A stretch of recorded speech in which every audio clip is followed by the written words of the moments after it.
नमस्कार, आप देख रहे हैं एक न्यूज़ 24 और मैं हूं आपके साथ अनन्या सहाय। इस वक्त हम लोग पहुंच चुके हैं पटना के चाणक्य होटल में, जहां हो रही है विश्वामित्र सेना की एक बड़ी बैठक। यहां इस प्रेस कॉन्फ्रेंस में राजकुमार चौबे यानी विश्वामित्र सेना के संयोजक ने अपनी बातों में साफ जाहिर किया है कि सनातन धर्म की रक्षा के लिए वो हमेशा अग्रसर रहेंगे। सबसे पहले हम आपको दिखाते हैं क्या कुछ कह रहे हैं राजकुमार चौबे। रथ यात्रा उद्देश्य है कि सनातन संस्कृति को एक करना, सनातन के लिए एकजुटता लाना और सबको एक साथ लेके चलना, यही मेरा उद्देश्य है। हाँ, कुछ नहीं, अब देख लीजिए ना, बक्सर सबसे पिछड़ा हुआ जगह है। यदि कुछ किए होते तो आज बक्सर कुछ और होता। आज बक्सर जो है अयोध्या, काशी और वृंदावन से भी पुरानी धरती है अयोध्या, जहाँ 84,000 ऋषि महर्षि तपस्या करते थे। वहाँ कुछ नहीं हुआ। गंगा के किनारे बसने वाला सबसे सुंदर शहर है, जिस तरह से काशी है, जहाँ उत्तरायणी गंगा माँ केवल काशी में और बक्सर में ही वो बहती है। कुछ उद्धार नहीं हुआ। आज हमारा बक्सर का धार्मिक राजधानी है बक्सर, जहाँ बिहार के लिए गौरव की बात है कि काशी की तरह, अयोध्या की तरह हमारा बक्सर भी है, लेकिन कुछ निर्माण नहीं हुआ, कुछ भी नहीं हो पाया। इस बात का बक्सर वासी का दुख है और बक्सर में आक्रोश है। और ये हमारा सनातन में सबसे बड़ा बिहार जो है सनातनी है। बिहार के हमारे लोग सबसे ज्यादा सनातनी है और सब एक हैं, लेकिन भ्रमित है। कुछ लोग व्यक्तिगत लाभ में हमारे सनातन को कमजोर कर रहे हैं। इसकी लड़ाई विश्वामित्र सेना लड़ रही है। बात करते हैं सर, इटावा घटना हुआ, उस पर क्या राय आपकी? इटावा जो घटना हुआ है, जो भी हुआ है, वो उसका हम जिस तरह से हुआ है उसका हम समर्थन नहीं करते हैं, लेकिन फिर भी जो घटना है वो जांच का विषय है। क्या हुआ उसमें बहुत ज्यादा हम टीका टिप्पणी नहीं कर सकते।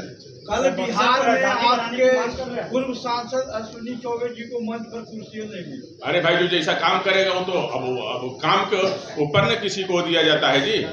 जो काम बढ़िया करेगा उसको सम्मान तो हमेशा मिलेगा। हम यदि लड़ रहे हैं किसी चीज के लिए तो हम सम्मान के लिए, यदि हम काम ही नहीं करेंगे तो हमको समाज और जनता सम्मान काहे देगी? तो जो काम करेगा उसको सम्मान मिलेगा। हम किसी पर टीका टिप्पणी नहीं करेंगे, ना किसी का नाम लेके। जो सम्मान करेगा, जो काम करेगा, अब जनता के बीच में। आपके सांसद थे ना, आपके सांसद मतलब अभी हमारे सांसद नहीं है। पूर्व सांसद आप हमारे सांसद नहीं है तो हो सकता है ब्राह्मण समुदाय से हूँ। नहीं, देखिए, ब्राह्मण समुदाय की यहाँ बात नहीं कर रहे हैं हम। यहाँ सनातन की बात कर रहे हैं, हम काम की बात कर रहे हैं। कोई भी आदमी है, यदि समाज में अच्छा काम करेगा उसको सम्मान कोई भी देगा। हर आदमी सम्मान करेगा।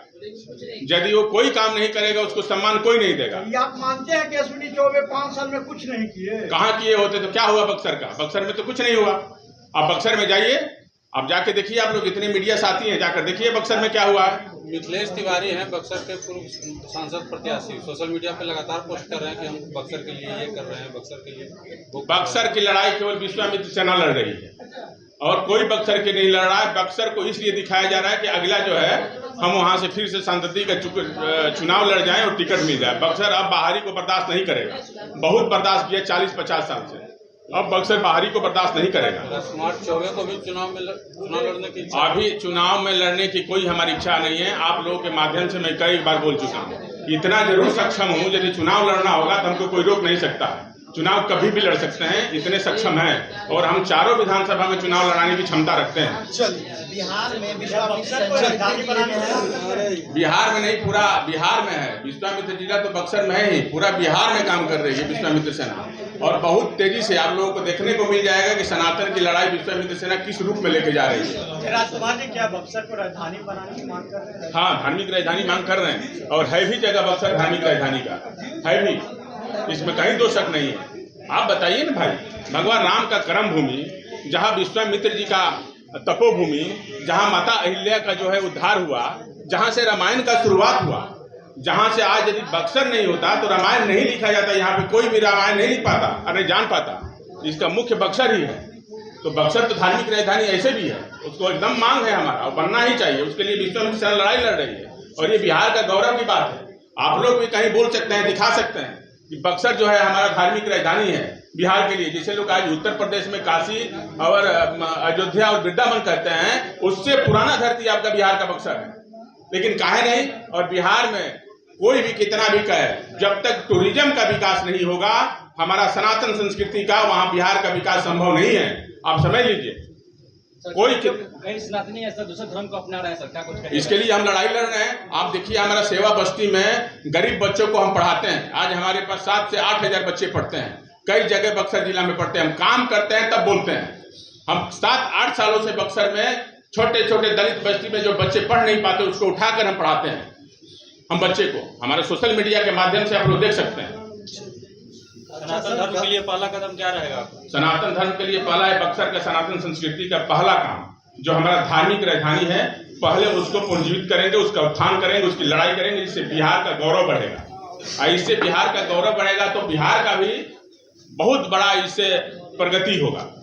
बक्सर के लिए लड़ रहे हैं कि पूरे बिहार के लिए? बक्सर धार्मिक राजधानी है, लड़ाई तो लड़ रहे हैं पूरा बिहार का। बक्सर धार्मिक राजधानी है ना, जितना आध्यात्मिक जगह बक्सर में है, जैसे हमारा काशी है, उसी तरह बक्सर में जहाँ इतने बामन अवतार, देखिए ये बामन अवतार कहाँ हुआ? बक्सर में हुआ। तो बक्सर में बामन अवतार भी हुआ। तो ये सब उद्धार बक्सर में है। उसके बाद तो सनातन की लड़ाई पूरा बिहार में लड़ी रहे हैं। तो जैसा कि आप लोगों ने इस वीडियो में देखा, अपनी प्रेस कॉन्फ्रेंस के दौरान राजकुमार चौबे ने अपनी बातों में कहा है कि बक्सर पे आज तक कोई ध्यान नहीं दिया गया है। रामायण की वो भूमि जिसके बिना रामायण अधूरी है, उस भूमि पर कभी ध्यान दिया ही नहीं किया गया, उसे कभी आगे बढ़ाने की कोशिश नहीं की गई।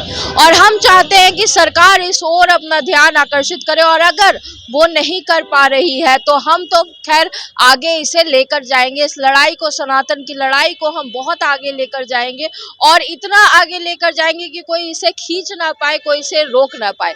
हम सनातन धर्म के सेनानी हैं और इस सेना को हम लगातार बढ़ाते रहेंगे, और साथ ही साथ सनातन धर्म को, राम की भूमि को बचाने के लिए हम कुछ भी करेंगे।